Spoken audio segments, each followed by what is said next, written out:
భారతీనగర్లోని అఖిల భారత మాల సంఘాల జేఏసీ కార్యాలయంలో షెడ్యూల్ కులాల హక్కుల పరిరక్షణ సంస్థ ఆధ్వర్యంలో 2025 సంవత్సర క్యాలెండర్ డైరీ ఆవిష్కరణ కార్యక్రమం జరిగింది. తొలుత రాజ్యాంగ నిర్మాత డాక్టర్ బిఆర్ అంబేద్కర్ విగ్రహానికి పూలమాలలు వేసి నివాళులు అర్పించారు. అనంతరం అఖిల భారత మాల సంఘాల జేఏసీ అధ్యక్షులు విశ్రాంత ఐఆర్ఎస్ అధికారి Uppuleti Devi Prasad, SC ST commission మాజీ కమిషనర్ విశ్రాంత ఐఏఎస్ అధికారి ఆర్ సుబ్బారావు షెడ్యూల్ కులాల హక్కుల పరిరక్షణ సంస్థ సభ్యులతో కలిసి క్యాలెండర్ను డైరీని ఆవిష్కరించారు. ఈ సందర్భంగా ఉప్పులేటి దేవిప్రసాద్ మాట్లాడుతూ ఎస్సీ హక్కుల కోసం షెడ్యూల్ కులాల హక్కుల పరిరక్షణ సంస్థ పోరాటం చేయడం గొప్ప విషయం అన్నారు. ప్రస్తుత కేంద్ర ప్రభుత్వం దళితుల రక్షణకు చర్యలు తీసుకోవడం లేదన్నారు. సాక్షాత్తు కేంద్ర హోంమంత్రి అంబేద్కర్ పై విమర్శలు చేసినా రాష్ట్ర ప్రభుత్వం కనీసం స్పందించలేదన్నారు. దళిత ఉద్యమాలను నీరుగార్చేలా ప్రయత్నాలు చేస్తున్నారని మండిపడ్డారు. రాష్ట్ర ప్రభుత్వం కూడా దళితులకు వ్యతిరేకంగా పనిచేస్తుందని, దళితుల కులాల మధ్య వర్గీకరణ చిచ్చుపెట్టి ఐక్యతను దెబ్బతీస్తుందన్నారు. ఎస్సీ వర్గీకరణను ఎట్టి పరిస్థితుల్లో అడ్డుకునే తీరుతామని స్పష్టం చేశారు. అనంతరం విశ్రాంత ఐఏఎస్ అధికారి ఆర్ సుబ్బారావు మాట్లాడుతూ అంటరానితనం నిర్మూలనకు షెడ్యూల్ కులాల హక్కుల పరిరక్షణ సంస్థ పనిచేస్తుందన్నారు. తాను ఎస్సీ కమిషన్గా ఉన్నప్పుడు దళితులు పడుతున్న ఇబ్బందులు అనేకం తన దృష్టికి తీసుకువచ్చారని గుర్తు చేశారు.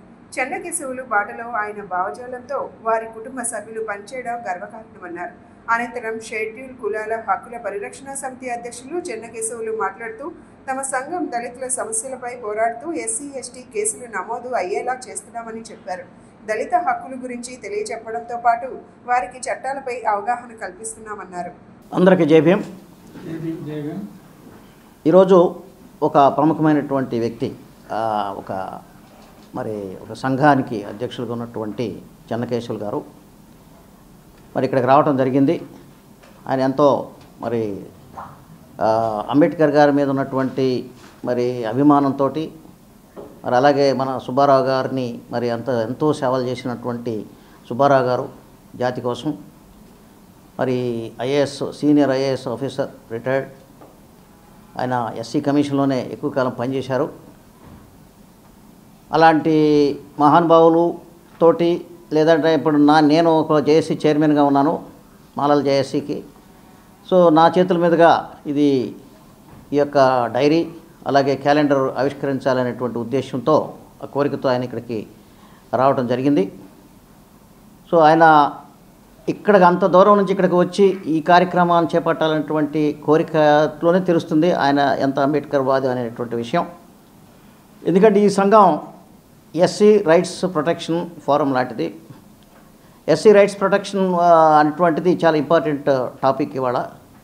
ఎందుకంటే ఎస్సీస్ మీద జరుగుతున్నటువంటి అత్యాచారాలు కానీ, అరాచకాలు కానీ, దౌర్జన్యాలు కానీ, ఎస్సీస్ మీద జరుగుతున్నటువంటి దాడులు కానీ, వాళ్ళని చేస్తున్నటువంటి వాళ్ళ మీద హత్యలు కానీ, ఇవన్నీ కూడా మనం చూస్తూ ఉన్నాం.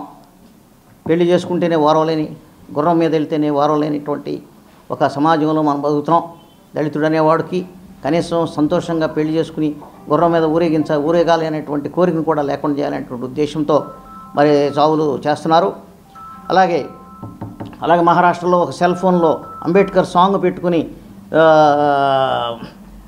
వెళ్తున్నటువంటి ఒక విద్యార్థిని వేటాడి అక్కడ అంబేద్కర్ పాటని పెట్టుకుంటావాను అని చెప్పి అతన్ని చంపటం జరిగింది. కాబట్టి అంబేద్కర్ మీద ప్రేమను కానీ, అంబేద్కర్ మీద అభిమానంగా చూపించిన వారి మీద కూడా దాడులు చేయటం, వాళ్ళని హింసించటం, చంపేయటం అనేటువంటి కిరాతకమైనటువంటి సమాజంలో ఇవాళ దళితులకు ఏ రకమైనటువంటి రక్షణ లేని విషయాన్ని మనం చూస్తున్నాం. ఎందుకంటే ప్రస్తుత ప్రభుత్వం మన దళితుల పట్ల, గిరిజనుల పట్ల, మైనారిటీల పట్ల చాలా వ్యతిరేకమైనటువంటి విధానాలతో ముందుకు వెళ్తుంది. కాబట్టి అంబేద్కర్ భావజాలాన్ని ఈ దేశంలో లేకుండా చేయాలని చూస్తుంది. మొన్న హోమ్ మినిస్టర్ గారు కూడా అంబేద్కర్ అనేకంటే దేవుడు అంటే స్వర్గం వస్తుందని చెప్పటం, పార్లమెంట్లోనే అంబేద్కర్ గారిని అవమానించడం అనేటువంటిది మనం చూసాం. బట్ ఈ ప్రభుత్వ విధానం ఏంటో స్పష్టంగా అర్థమవుతుంది. కేంద్ర రాష్ట్ర ప్రభుత్వాలు రెండూ కూడా అంబేద్కర్ని విమర్శిస్తే కనీసం దాని మీద స్పందించకపోవటం అనేటువంటిది మన దౌర్భాగ్యం. కాబట్టి ఈ విషయంలో ఇలాంటి సంఘాలు ఏదైతే ఎస్సీ రైట్స్ ప్రొటెక్షన్ ఫోరం అనేటువంటిది ఏదైతే ఉందో, ఇది వాళ్ళ హ్యూమన్ రైట్స్ని కాపాడటానికి పెట్టినటువంటిది. ఇది దాదాపుగా 60 సంవత్సరాల నుంచి ఇది పనిచేస్తుంది. ఇది చాలా పాత కాలం నుంచి కూడా ఇది వర్క్ చేస్తుంది. దానికి ఇప్పుడు ఈయన అధ్యక్షులుగా ఉన్నారు ఆంధ్రప్రదేశ్ రాష్ట్రానికి చెన్నకేశవులు గారు. మరి ఎంతో ఉత్సాహంతో ఆయన ఈ కార్యక్రమాన్ని చేపట్టారు. కాబట్టి ఈ యొక్క ఏదైతే ఉద్దేశాలతో ఈ యొక్క ఫోరం ఏర్పడిందో దళిత ఎస్సీ రైట్స్ ప్రొటెక్షన్ ఫోరం, ఆ ఉద్దేశాలు నెరవేరాలి అంటే మరి మొత్తం కూడా దళితులందరూ కూడా వాళ్ళు ఈ యొక్క సంస్థకి మరి మద్దతు పలకాలి, ఆయనకి చెన్నకేశవులు గారికి మద్దతు పలకాలి. అలాగే మరి అనేక సమస్యల మీద అనుభవం, విస్తృతమైనటువంటి అనుభవం ఉన్నటువంటి ఆర్ సుబ్బారావు గారు ఎస్సీ కమిషన్లో పనిచేశారు. వాళ్ళకు ఉన్నటువంటి ఆయనకు తెలియని సమస్య లేదు, ఆయన పరిష్కరించిన సమస్య లేదు. కాబట్టి ఏమున్నా కానీ మరి ఆయన టేకప్ చేసి ఎంతో మరి ఉన్నతమైనటువంటి సేవలు మరి దళిత జాతికి అందించారు సుబ్బారావు గారు. వారికి నా యొక్క ప్రత్యేకమైనటువంటి అభినందనలు తెలియజేస్తున్నాను. సో ఈ విధంగా మేమంతా కూడా దళితుల హక్కులను రక్షించడానికి, దళితుల యొక్క ఆర్థిక, రాజకీయ, సామాజిక రంగాల్లో వాళ్ళని పటిష్టమైనటువంటి ఒక జాతిగా తయారు చేయాలనేటువంటి అంబేద్కర్ గారి యొక్క విధానాల్లో మేము నడుస్తున్నాం. కాబట్టి ఇదంతా కూడా చూసి ఓర్వలేనటువంటి కొంతమంది ఈ దళిత ఉద్యమాలని మరి నీరుగార్చాలనేటువంటి ప్రయత్నాలు చేస్తున్నారు. కాబట్టి కానీ అవన్నీ కూడా జరగవు. ఎందుకంటే అణిచివేత ఉండే కొద్దీ తిరుగుబాటు ఇంకా ఎక్కువగా ఉంటుంది. కాబట్టి అణిచివేత వల్ల ఏం అవ్వదు, తిరుగుబాటు కూడా పెరుగుతుంది. కాబట్టి ఆ విషయాన్ని దృష్టిలో పెట్టుకోవాలి. ప్రభుత్వం మరి దళితులకు వ్యతిరేకంగా ఉంది వాళ్ళ ప్రభుత్వం, రాష్ట్ర ప్రభుత్వం కూడా. కాబట్టి రాష్ట్ర ప్రభుత్వం ఆ రకమైనటువంటి చర్యలకు పోకుండా దళితులకు ఏదైతే రాజ్యాంగంలో ఇచ్చినటువంటి హక్కులను కాపాడుకోవాల్సినటువంటి మరి బాధ్యత ప్రభుత్వం మీద ఉంది. ప్రభుత్వం వెంటనే వాటిని మరి అమలుపరచాలని ప్రభుత్వాన్ని డిమాండ్ చేస్తున్నాం. ప్రభుత్వం అనేక విధాలుగా దళితులకు వ్యతిరేకంగా పనిచేస్తుంది. కాబట్టి అలాంటి విధానాలను మీరు మానుకోవాలని చెప్పి విజ్ఞప్తి చేస్తున్నాం, అలాగే డిమాండ్ చేస్తున్నాం. ప్రభుత్వం చేస్తున్నటువంటి మరి ఏకపక్ష కమిషన్లు వేయటం, వర్గీకరణ చేస్తానంటాం, దళితుల మధ్యన ఒక కులాన్ని మీద ఇంకొక కులం మీదకి ఉసిగొలపటం, వీళ్ళ మధ్యలో లేనిపోయినటువంటి చిచ్చు పెట్టడం అనేటువంటి వర్గీకరణ వాదాన్ని, విభజన వాదాన్ని తీసుకొచ్చి రాష్ట్ర ప్రభుత్వం ఈ రాష్ట్రంలో దళితుల్లో ఐక్యతను చెడగొట్టాలనేటువంటి ఉద్దేశంతో చేస్తున్నటువంటి వర్గీకరణ ప్రక్రియను ఆపిచేయాలని చెప్పి మేము పెద్ద ఉద్యమం చేశాం. మరి డిసెంబర్ 15న పెద్ద బహిరంగ సభ మరి చేపట్టాం, జరిగింది. చాలా విజయవంతమైంది, చాలా సూపర్ సక్సెస్ అయింది. మరి అలా అది చూసి కూడా వీళ్ళు ఇంకా ఆ విధానాలను మార్చుకోకపోతే ఇంకా ఉద్యమాలని పటిష్టం చేస్తాం, ఉధృతం చేస్తాం. ప్రభుత్వం కళ్ళు తెరిచేలాగా వాళ్ళకి మరి సరైనటువంటి సంకేతాలు మేము పంపుతామని చెప్పి తెలియజేస్తూ, మరి ఇలాంటి మంచి కార్యక్రమాన్ని మనకి అందించినటువంటి చెన్నకేశవులు గారిని, మరి వారితో పాటు వచ్చిన వారి అమ్మాయి హవిలా రాణి, మరి వాళ్ళ అబ్బాయి విజయ్ కుమార్, అజిత్ కుమార్ వీళ్ళు కూడా వచ్చారు. పిల్లలకు కూడా మరి ఎంత ఇంట్రెస్ట్ లేకపోతే అంత దూరం నుంచి ఇక్కడికి వచ్చి ఈ కార్యక్రమంలో పాల్గొన్నారంటే వాళ్ళని నేను ప్రత్యేకంగా అభినందిస్తున్నాను. సో అంబేద్కర్ గారి సిద్ధాంతాలతో వాళ్ళు నడుస్తున్నారనేటువంటిది దీని ద్వారా మనకు అర్థమవుతుంది. కాబట్టి ఈ రకమైనటువంటి విధానాలతో ముందుకు వెళ్ళినట్లయితే మనం తప్పకుండా అంబేద్కర్ ఆశించినటువంటి ఈ యొక్క సమాజాన్ని మనం ఖచ్చితంగా తీసుకొస్తామనేటువంటి ఆశతో మరి ఆ రకమైనటువంటి స్ఫూర్తితో మనం పనిచేయాలని చెప్పి కోరుకుంటూ నేను సెలవు తీసుకుంటాను. జై భీమ్. అందరికీ వందనాలు.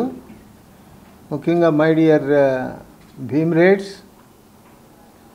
ఈ కార్యక్రమాన్ని మరి ఖమ్మం నుంచి ఇక్కడికి వచ్చి ఏర్పాటు చేశారు చెన్నకేశవరావు గారు. ఆయన president, Andhra Pradesh schedule caste rights protection society president for the last 9 years నుంచి చేస్తూనే ఉన్నాము. ప్రతి సంవత్సరం కూడాను నేను భాగస్వామిగా ఉంటూ ఈ కార్యక్రమాన్ని ముందుకు కొనసాగిస్తున్నాము. సో మనందరికి తెలిసినట్టుగా ఏంటంటే ఆర్టికల్ 17 ప్రకారం ఏంటంటే అన్టచబిలిటీని అబాలిష్ చేయటం అనేది మన రాజ్యాంగంలో పొందుపరిచారు.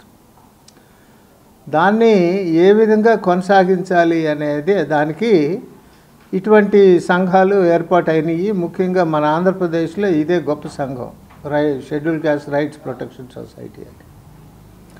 నేను 1992 నుంచి కూడాను ఈ అసోసియేషన్ తోటి సంబంధం కలిగి ఈ అసోసియేషన్ యొక్క సలహాలు, తర్వాత వాళ్ళు ఇచ్చినటువంటి ధైర్యంతో నేను ఎస్సీ ఎస్టీ కమిషన్లో ముందుకు కొనసాగుతూ ఉండేవాడిని.